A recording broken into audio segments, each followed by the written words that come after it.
చెప్పడం జరిగింది. పొంగులేటిని టార్గెట్ చేస్తూ ఒక అంశాన్ని ప్రస్తావించారు. ఆయన వాళ్ళ మామ రాజకీయాల్లో లేకుండా నేను చేశాను కాబట్టి ఇప్పుడు మమ్మల్ని ఇబ్బంది కొండా మురళి అంత బలహీనుడా? పొంగులేటి ఫోర్స్ చేస్తే కొండా మురళి రాజకీయంగా ఇబ్బంది పడేంత బలహీనుడా?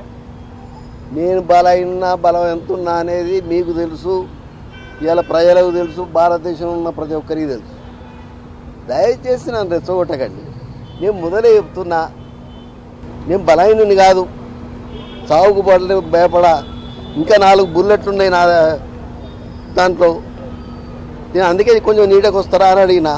లేదు మా మీడియా ఆయన ఇన్ఛార్జ్ చెప్పడం జరిగింది, అక్కడనే పెట్టిండ్లన్నా ఎండైనా మీరు రండి అని. మీరు బలహీనులు కాదు, మీరు రెచ్చగొట్టే రెచ్చిపోరు. కానీ పొంగులేటి శ్రీనివాసరెడ్డిని నియోజకవర్గంలో ఉన్నటువంటి ఎమ్మెల్యేలు అందరినీ ప్రస్తావిస్తూ వీళ్ళంతా ఇవన్నీ విషయాలు చేశారని చెప్పారు కదా. నాకు ఆ విషయమే తెలియదు. మరి మీరే సృష్టిస్తానేమో కానీ నాకు ఆ విషయం కూడా తెలియదు. ఒకటే మాట చెప్తున్నా మీకు, కాంగ్రెస్ పార్టీని గౌరవిస్తా అని చెప్తున్నా. రేపు పొద్దుటిల్లి రేవంత్ అన్న మరి కార్యకాలం సీఎం ఉండాలని కోరుకుంటున్నా.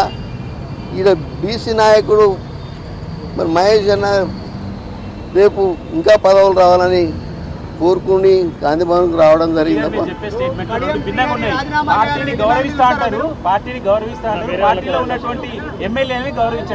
మీరు మీ ఎంపీవా? ఓకే, ఎవరు? నేను రాజీనామా చేసిన, వాళ్ళు చేసుకుంటే చేసుకోవాలి. నేను మాత్రం రాజీనామా చేసి యునానిమస్గా భారతదేశంలో ఎమ్మెల్సీ ఎవరు గెలవలే, నేను ఒక్కనే యునానిమస్గా గెలిచిన. ఏ పార్టీ కూడా నామినేషన్ కూడా కనీసం వేయలేదు. అయినా బయటకు వచ్చినప్పుడు నేను రాజీనామా చేసినప్పుడు ఆ రోజు మరి ఎవరైతే గౌడు మన టీఆర్ఎస్లో ఉండే అని చెప్పిండు మా చైర్మన్ గారు, బీసీలల్లా నువ్వు ఒక మొగోని అన్నా అని. అర్థమైంది కదా? ఈ బీసీలను ఓరకపోతే ఎట్లా? మీరు కూడా మమ్మల్ని కావాలని రెచ్చగొట్టుకుంటా. దయచేసి బీసీలను గౌరవించండి. బీసీ అది వాళ్ళకి ఎన్ని ఇబ్బందులు ఉన్నాయో నాకు తెలుసు. నేను మొన్న కూడా మాట్లాడినా, నేను అక్కడ వరంగల్లో మాట్లాడినా. మాకు తెలుసు అణగారిన వర్గాలు ఎలా ఉంటాయి.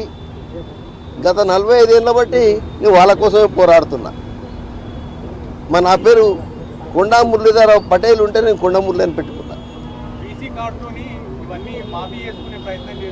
నాకు మాఫీ మీకు ఒకటే చెప్తున్నా, ఫోటో కేసులో కేసులకే నేను భయపడలే. దీనికి మాఫీ చేసుకున్నందుకు కాదు. కాంగ్రెస్ అంటే నా ప్రభావం తగ్గితే ఇంతెందుకు, మీరంతెందుకు రావాలి? మీరే చెప్పండి దయచేసి.